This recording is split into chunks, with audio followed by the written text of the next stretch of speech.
Ako nga pala si Ken Sandel.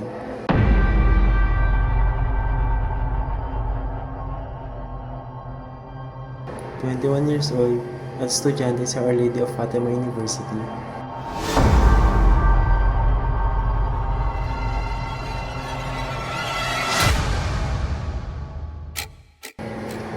Okay naman lahat nung una.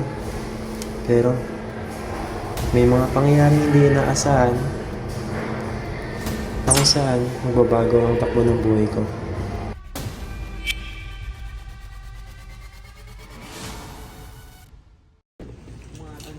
Ano pre? Ay, mo!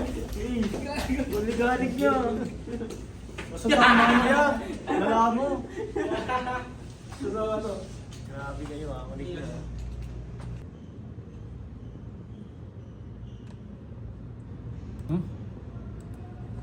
Yan. Teka lang pre, tignan ko lang to. Sige, teka lang.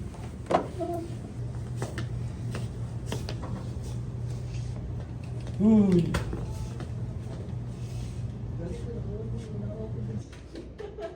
Please, delete mo na yan, please. Mura lang yun. Delete mo to.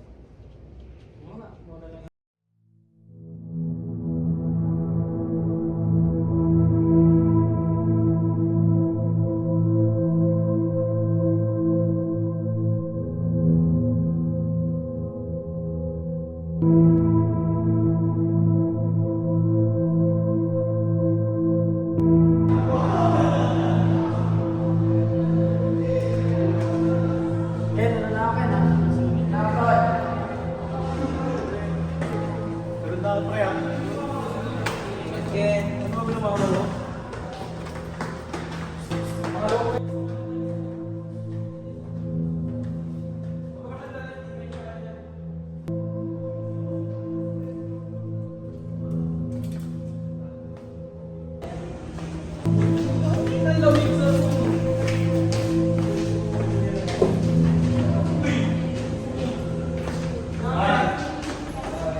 Sige! Uy! Nagsindig ka ako kaya. Nagkakanit ka kansin, di ba? Oo, pre. Ano ka sa'yo? Wala yun. Kaya ako yun, pre. Ano na lang, wala yun na naman sa'yo. Nakapul pati. Okay, sa akin. Klase ba? Klase ba? Ano, pre?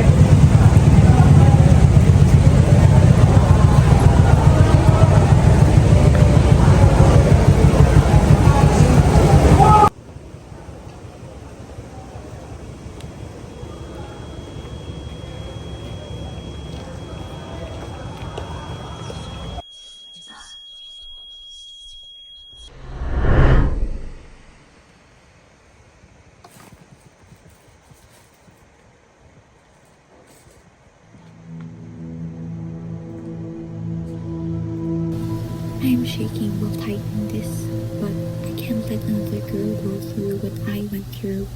We Kala need ko to talk mabait about yan si Ken Ken. Sander. What's happening to you, Marvin, Ken I'm asking Sander? why you stopped hanging out with Di ko Kurt lubos na Wright and isipin na avoiding ganyan ka campus pala, Ken events. Sander. It's him. Ken Sander is not the shy, nice guy he pretends to be. He is a predator who does not understand the word no. It started with friendly DMs late at night, laugh it off or change the topic. He got aggressive. He would gaslight me saying, I'm just complimenting you. Why are you being such a snob? But it didn't stop at messages.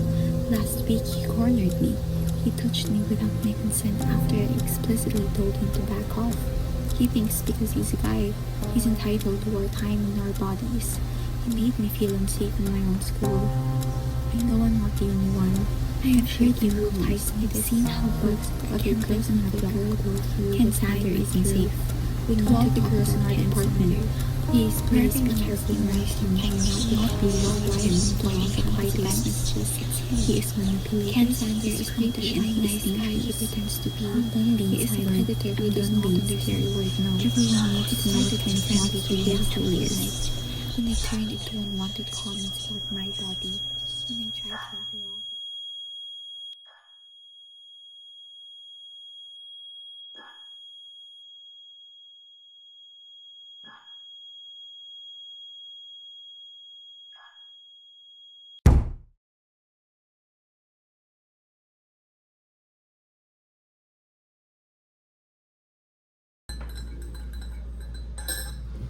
Uy, tol.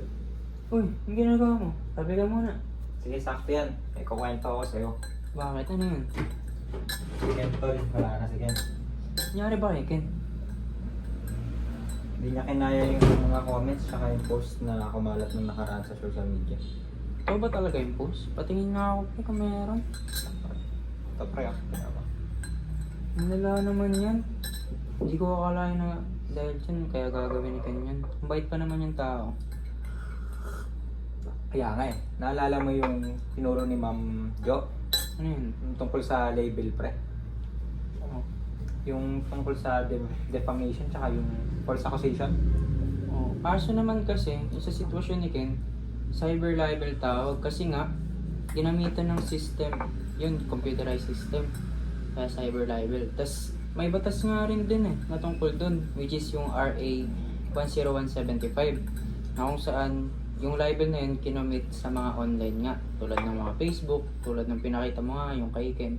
Tas ang pinagkaiba nun, is mas malala kapag cyber libel yung penalty compared sa normal libel lang. Okay pala, yan eh. May batas tungkol dyan. E di makukuha pala ni Ken yung posisyon na dapat para sa kanya. Kaso, kawawa pa rin si Ken eh. Isipin mo, yung mental health niya, naapektuhan. Nagkaroon pa siya ng anxiety tsaka depression, di ba? Oo, kaso hirap talaga sa sitwasyon ni Ken. Hindi ko rin talaga masabi. Kaya nga sana, karamahin na lang yung mga taong ganyan no? Kaya nga eh. Sana nag-isip muna bago i-post. Oo, sana lahat ng tao ganun.